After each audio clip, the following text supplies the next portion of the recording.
à 10 contre 11. Ça y est, Thomas Robert qui est revenu sur cette pelouse. Le fils cadet, on le disait, de l'ancienne papa de gauche, bien sûr, Laurent Robert, qui prise de balle de Thibaut Vargas, qui avait essayé de lancer Thomas Robert dans la profondeur. Plutôt compact à la perte du ballon notamment. Ouais. De cet après-midi ensemble. Même si là, on va rester concentré parce qu'il y avait une tentative à nouveau de débordement de Thibaut Vargas. Et la belle intervention surtout d'Alexis Beka. Du suivant, on va suivre nous le corner. On aura une information importante à vous donner. Avec cette tête qui va passer juste à côté de la part d'Alexis Beka. De Malherbe. Même si là, c'est Thibaut Vargas à nouveau qui avait essayé sur le côté droit. On va voir là avec cette nouvelle tentative là de Vargas. Qui prend souvent le couloir et qui le prend. Aussi, c'est vrai que... On veille à la concentration de part et d'autre. Avec ce nouveau ballon là porté par Alexis Beka. Et notamment de Beka qui était passé juste au-dessus. Mais on reste concentré sur le jeu pour le moment. Avec cette récupération là. Beka qui est resté bien sûr aux avant-postes, qui va essayer de passer par la gauche, repiqué par l'axe. Et oui, il y a de la présence, regardez, on laisse passer avec Bamboula la frappe. Vous voyez donc dans ce trio, ce sont des jeunes arbitres fédéraux, des garçons donc, qui eux aussi sont en pleine formation, on va dire, dans cette activité. Voilà ce que nous écrit Planète Malherbe. Et oui, forcément, après la soirée d'hier. Et cette... pour deux joueurs. Ouais, là, la faute à signaler, bien sûr, contre le... Allez-y, parce qu'il y a beaucoup un travail de fond qui est fait, notamment auprès des jeunes générations et des jeunes équipes. Éliminés dans les petits espaces, c'est souvent eux qui ramassent aussi le plus de coups. C'est vrai. On gardera un œil sur l'FC Bastia Borgo qui se déplace bien sûr au VOC, à la Rabine, à Vannes, qui peut assurer sa remontée en national dès ce soir. Le Sporting Club de Bastia joue, je crois c'est aujourd'hui aussi également, mais c'est Mezzavi, je crois, du côté du Gazélec Ajaccio. Allez-y parce qu'il y règne en tout cas une... Aussi parce que c'est jamais agréable de courir derrière un ballon. Même si on avait bien anticipé de la part de Beka. Thibaut Vargas là sur le côté droit. Ah, il est passé... Avec à regarder son langage corporel. Belle protection. Il est intéressant ce numéro 3 du Stade Malherbe de Caen. Je ne sais pas ce que vous en pensez Jean-Marie, mais ce Alexis Beka. Zone du côté Montpellier très intéressant sur ce plan proposé par Jules Dominici. Attention la récupération d'Alexis Beka de l'autre côté. On avait essayé de reprendre de nouveau. Et toujours ce jeu qui penche à droite comme vous l'expliquiez bien sûr Jean-Marie il y a quelques instants. Thomas Robert. Face à Beka. Il a un vrai toucher de balle ce garçon. Lui qui disait... vous... Gauche uniquement. C'est vrai que ce soit dans les contrôles, dans ses conduites ou dans ses passes, il est uniquement gaucher 100%. Voilà. Que Michel Rodriguez a trouvé son relais sur le terrain et position de l'outsider, là où cette saison c'est un petit peu plus compliqué, en tout cas quand on évoque ce championnat U19 national. Notamment face à l'Olympique de Marseille qui avait un petit peu plus de pression, on peut le dire, sur la finale et notamment aussi en demi. Tout le travail qu'ils avaient fait à l'époque face à la JOCR. Ce ballon qui va sortir directement. Arrivé en provenance d'Amiens, au moment où il évoluait notamment avec les U17 nationaux.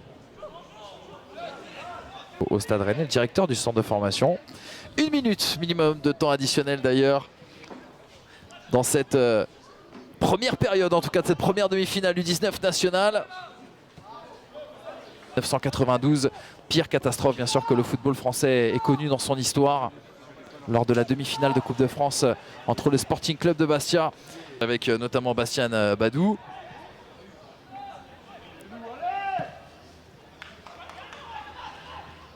Justement par Kassongo qui va orienter là sur le côté droit vers Thibaut Vargas. On a vu qu'un bandage au niveau de la main gauche.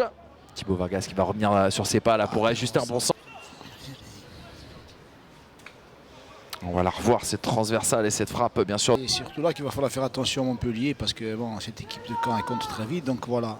Mais c'est vrai que Montpellier je pense a pris un petit peu. Face à Monaco, Monaco réduit à 10. Merci pour cette information. Contré mais qui va résister finalement et pouvoir trouver même sur le côté là-bas c'était Hamza Salomon.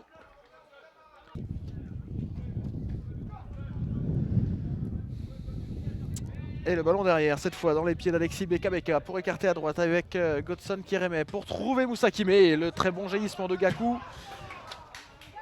Très bon jaillissement de Gakou. de prolonger leur attaque.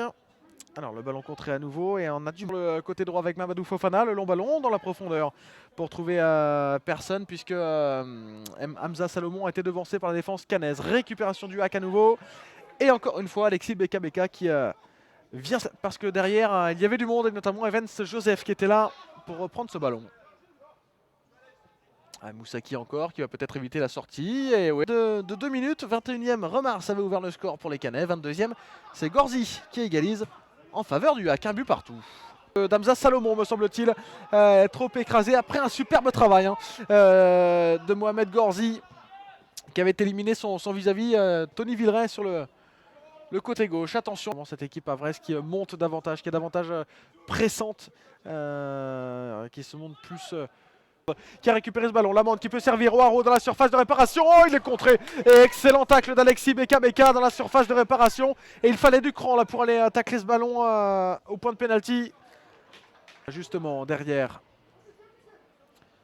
pour qui? Eh bien ce sera pour Joey Kobo. Mamadou Fofana avec Gorzi encore, ça combine bien avec ce ballon piqué pour trouver Mamadou Fofana, et encore Alexis Beka qui vient sauver les meubles. Comme le gardien Sullivan Payan, auteur de deux sorties totalement salvatrice. Beka. Et encore l'intervention de Gakou et peut-être un contre à nouveau, mais Beka qui vient contrer ce ballon avec de l'issue de ce groupe également. Allez, long ballon vers Brandon Oaro, ça ne sort pas. Et Brandon Oaro qui va peut-être profiter de l'appel de Maka Gakou. Oui, Gakou qui vient lui prêter main forte. Oaro à nouveau qui peut peut-être ressortir ce ballon. Il y a peu de solutions qui s'offrent à lui. Il va être contraint de revenir clairement sur les défenseurs centraux. J'en ai bien l'impression, à moins qu'il n'insiste. Et qu'il n'obtienne la touche, non, parce qu'il va la concéder finalement. Brandon Oaro et le Havre à nouveau qui va repartir à l'abordage de réparation. Ils y parviennent justement les Canets, mais ce deuxième ballon va peut-être profiter à Hamza Salomon, non, parce qu'Alexis Beka est sur la trajectoire. Il en a profité pour chercher le petit filet opposé. Mais Payan ne s'est pas laissé surprendre, très vigilant sur sa ligne. On l'a beaucoup vu sortir sur sa ligne, dans le bon sens de la marche. Qui depuis le deuxième but de Caen, eh bien, c'est un petit peu éteinte. Est un petit peu... Allez, Alexis Beka et peut-être une nouvelle offensive déclenchée grâce à une passe latérale, mais l'intervention de David Gesso et Beka qui va se rattraper sur ce à la distribution est clairement impressionnant. Joey Kobo, on en a fait l'éloge aussi tout à l'heure, et vraiment cette formation cannaise est vraiment impressionnante. D'ailleurs Michel Rodriguez l'a dit, hein, c'est